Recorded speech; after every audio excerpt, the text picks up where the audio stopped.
मैं ओपनली कह रहा हूं ये बात। अभी हैदराबाद जाना है उस गोल टोपी वाले के शहर में मुझे, बुलाने वाले भी जानते हैं, 2-2 सभाएं रखी हैं उन्होंने, और इससे दुगनी ताकत से बोलूंगा, ये ध्यान रखिएगा।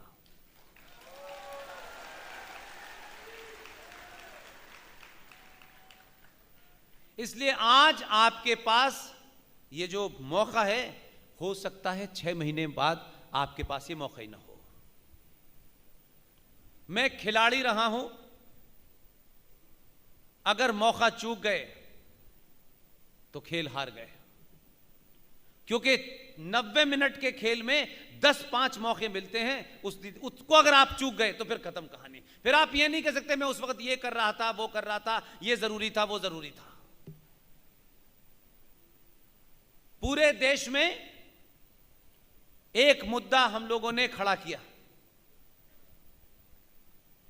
जिन लोगों को खड़ा करना चाहिए था वो बेईमान लोग थे, मक्कार लोग थे, चाटुकार लोग थे, उन्होंने नहीं किया। जिनकी ये जिम्मेदारी थी, जिनके लिए आपने उन्हें चुन के भेजा था, वो पार्लियामेंट में 5 थे, 10 थे, 15 थे, 100 थे, मुझे इससे मतलब नहीं था। उनका बहुमत नहीं था, इससे भी मुझे मतलब नहीं था। लेकिन अगर मैं कोई काम नहीं कर सकता हूं और मुझे मालूम हो, तो कम से कम चिल्ला चिल्ला करके 100 लोगों को बता तो सकता था मैं, ताकि देश के अंदर यह पता चलता कि एक जघन्य अपराध हुआ, हम उसे रोक नहीं पाए, लेकिन हमने चिल्ला चिल्ला के गली गली मोहल्ले मोहल्ले लोगों को बता दिया कि अगली बार यह सवाल जरूर पूछना, लेकिन हमने नहीं किया। मेरे भाई, हमारे वो तमाम सारे लोग जिम्मेदार हैं जो इसका ठेका लेके घूम रहे हैं। और हमारे बीच में भी ऐसे, हमको दुनिया की पता है कि अमेरिका में क्या हो रहा है, आज कौन सी फ्रांस में फैशन आई है, लेकिन जिससे हमारा अस्तित्व समाप्त हो रहा है उसके बारे में हमको एक लाइन नहीं पता। दुनिया का सबसे बड़ा दुश्मन भी यह सोचता होगा कि ये दुनिया के ऐसे पहले मूर्ख हैं कि हम खुलेआम करते हैं, ये तब भी समझना नहीं चाहते। इसका मतलब है कि आप अव्वल दर्जे के लालची और कायर लोग हैं। आपके यहां मौका है, करिए, बोलिए, चिल्लाइए।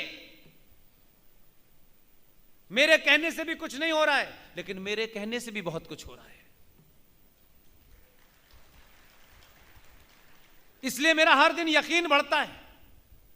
एमपी बनने से, एमएलए से बनने से कुछ नहीं होने वाला। जो लाइन लगी हुई है, 5 करोड़ रुपए देकर टिकट लेनी है, ये कौन सी समाज सेवा है जो हमारे पीछे पड़ गए हैं कि नहीं मैं आपकी समाज सेवा करूंगा, मुझे ही टिकट दो, नहीं दे रहे तो 5 करोड़ में दो, 10 करोड़ में दो, मैं समाज सेवा करूंगा। भाई नहीं चाहिए हमारी तुम्हारी समाज सेवा, बहुत सारे लोग हैं उन्हें कर लेंगे। ये अजीब समाज सेवा है। हमारे गले पड़ गए हमारे कि हम समाज सेवा हम ही करेंगे। भाई आपको समाज सेवा नहीं करनी, अगर आपने की होती तो ये हशर हमारा ना होता। इसलिए 2 मुद्दों को सरेआम उठाइए, जोर जोर से उठाइए। आपके बच्चे आपके जिंदा रहते हुए आपको उन निगाहों से देखेंगे कि जिसमें आप जिंदा रहने पे शर्माएंगे। यह ध्यान रखिएगा। जो जघन्य अपराध हमने किया है, और आज भी हम नहीं बताना चाहते,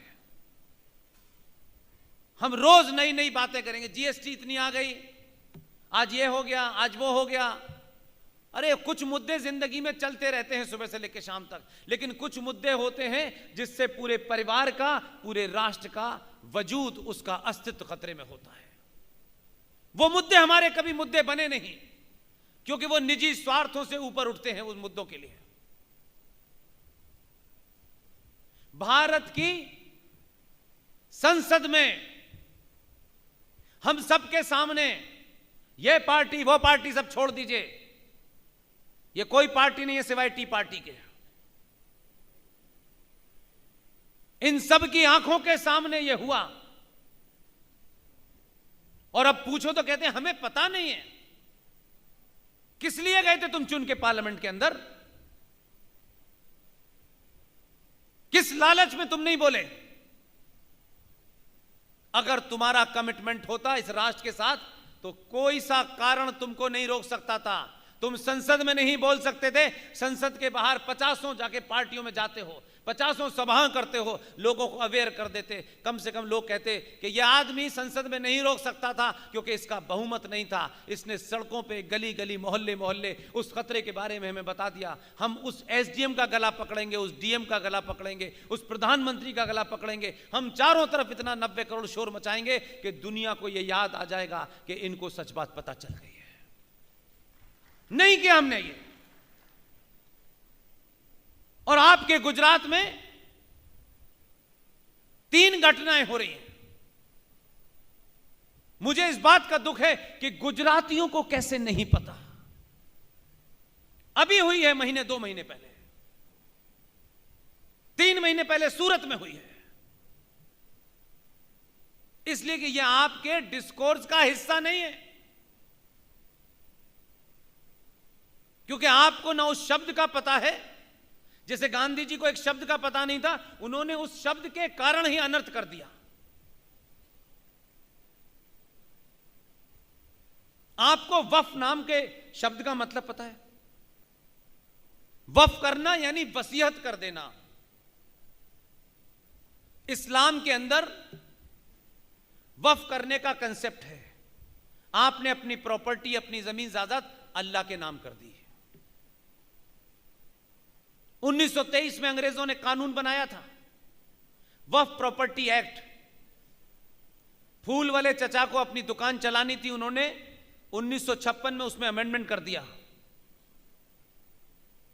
फिर उनकी परिवार के एक बच्चे ने, जो हवाई जहाज चला रहा था, यकायक प्रधानमंत्री बन गया। उसने 1985 में उसमें अमेंडमेंट कर दिया। आप सब सोते रहे, हम सोते रहे।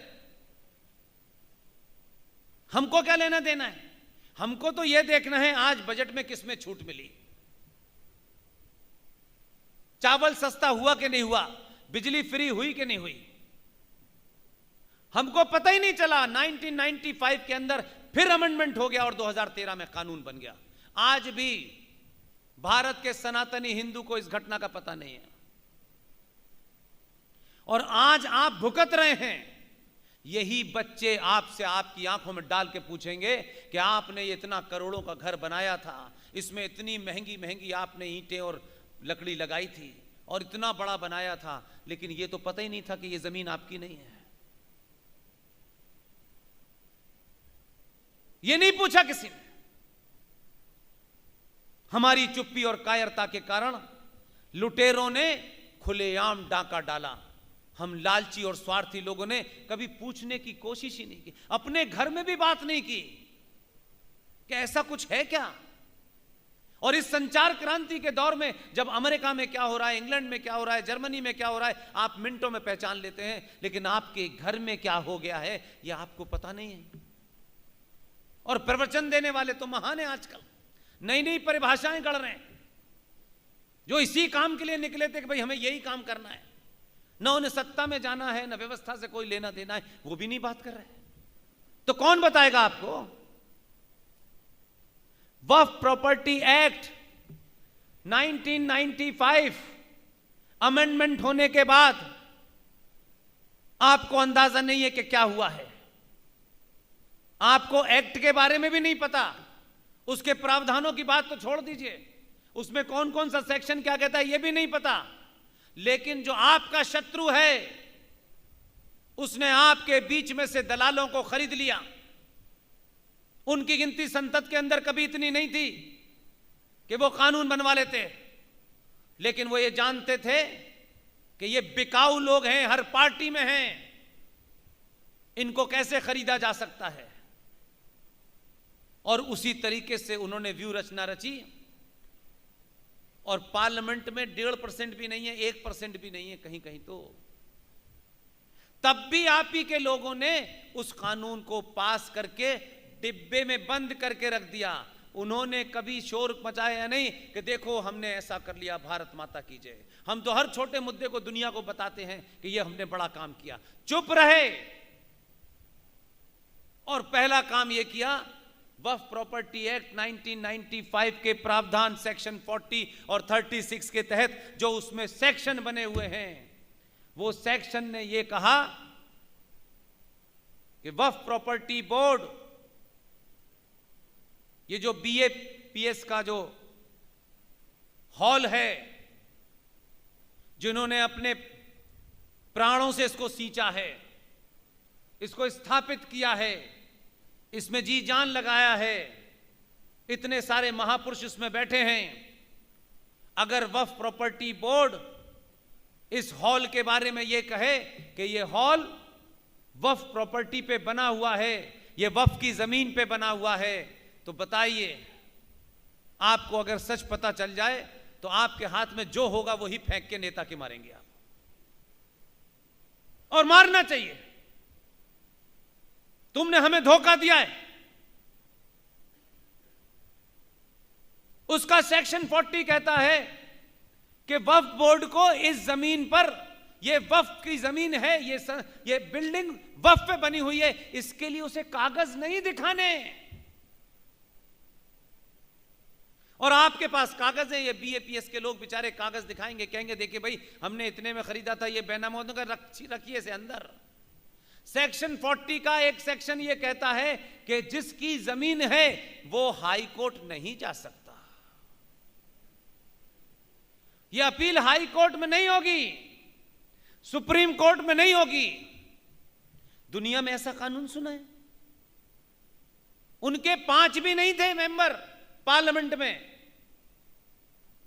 लेकिन ऐसा कानून पास करा लिया उन्होंने, आप तो राम मंदिर बन जाए, धारा 370 हट जाए, इसके लिए आपने 70 साल तक लोहे के चने चबाए, जब जाके 2014 में 303 आपके आए, तब जाके राम मंदिर बना।